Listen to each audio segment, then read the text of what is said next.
In the old days, the woman got the status of a husband, right?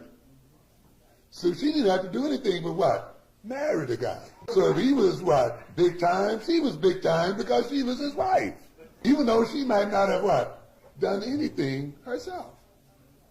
And many of our people are like that. If we can marry this white man, if we can become identified with this white man, and therefore we will become Mrs. America, and therefore we can identify with all of the accomplishments of America, not ourselves, not with something that what? We've done on our own, not with developing our own independent power and personality, but by identifying with these people, we can literally then steal their prestige. Man, how could you think you're an American and you have never had any kind of American treat over here? You have never. 10 men can be sitting at a table, eating, dining, and I can come and sit down where they're dining. They're dining. I got a plate in front of me, but nothing is on it. Because all of us are sitting at the same table, are all of us diners? I'm not a diner until you let me dine. Then I become a diner. Just being at the table with others who are dining doesn't make me a diner. And this is what you got to get in your head here in this country. Just because you're in this country doesn't make you an American. And no, you got to go farther than that before you can become an American. You got to enjoy the fruits of Americanism. And you haven't enjoyed those fruits. You've enjoyed the thorns. You've enjoyed the thistles. But you have not enjoyed the fruits. No, sir. Have you had any commitment from any nations in Africa to support you in this move? I would rather not say at this time. But one thing I found in my travels, all of them look upon us as their long-lost brother. But one thing I found in my travels, all of them look upon us as their long-lost brother. But one thing I found in my travels, all of them look upon us as their long-lost brother. There was two kinds of slaves. There was the house Negro and the field Negro. The house Negro, they lived in the house with master. They dressed pretty good. They ate good because they ate his food, what he left. They lived in the attic or the basement, but still they lived near their master. And they loved their master more than the master loved himself. They would give their life to save their master's house quicker than the master would. The house Negro, if the master said, we got a good house here, the house Negro said, yeah, we got a good house here. Whenever the master said we, he said we. That's how you can tell a house Negro. If the master's house caught on fire, the house Negro would fight harder to put the blaze out than the master would. If the master got sick, the house Negro would say, what's the matter, boss? We sick. We sick.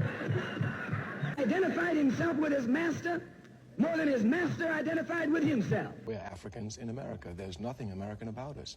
Our history has only been a history of struggle in America. We are the only ethnic group in America who have to shed our blood to make reform. To get the vote, we must shed our blood. To get our children to school, we must shed our blood. To get on a bus and sit where we want, we must shed our blood. To even get in a filthy 5 and 10 cent store, we must shed our blood. So I don't see how we could be American. We're Africans in America struggling against American capitalism. And only until it's destroyed will we enjoy the rights that everyone else is speaking of. The most tragic destruction of African culture was the destruction of the African culture brought to these shores, brought to America's shores. Now, the first thing they did was to forbid the drum, forbid all African ceremonies, forbid African ornaments, literally to destroy a people in such a manner that they had to be remade in an American image. This was not exactly true in the West Indies. It was slavery, make no mistake about it. But because it was owned in Ireland, many of the Africans could communicate with each other and maintain some of the African culture, while in the United States it was impossible, because as they arrived, mother, brother, sister were split up and they went in opposite directions. Then they were resold. They might have been resold within a matter of days after they were sold the last time. So it was difficult for relatives to keep track of each other. It was difficult for a continuity to be maintained in African culture. This was the beginning of the fragmenting of our family in this country. It was also the beginning of the demeaning and the negation of the masculinity of the black male in America. This demeaning of our culture and this reading us out of the commentary of human history has left deep psychological scars.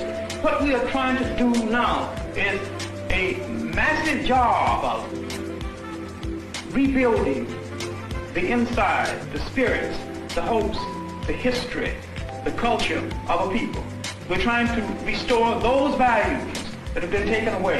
And we're trying to get across to black youth that they have a part to play in the making of a new world. They have the imagination, they have the energy. You must first restore that part of yourself that has been negated by oppression. It is as essential to you as bread and water. It is part of the food that must feed your spirit. They're lost! All of them lost!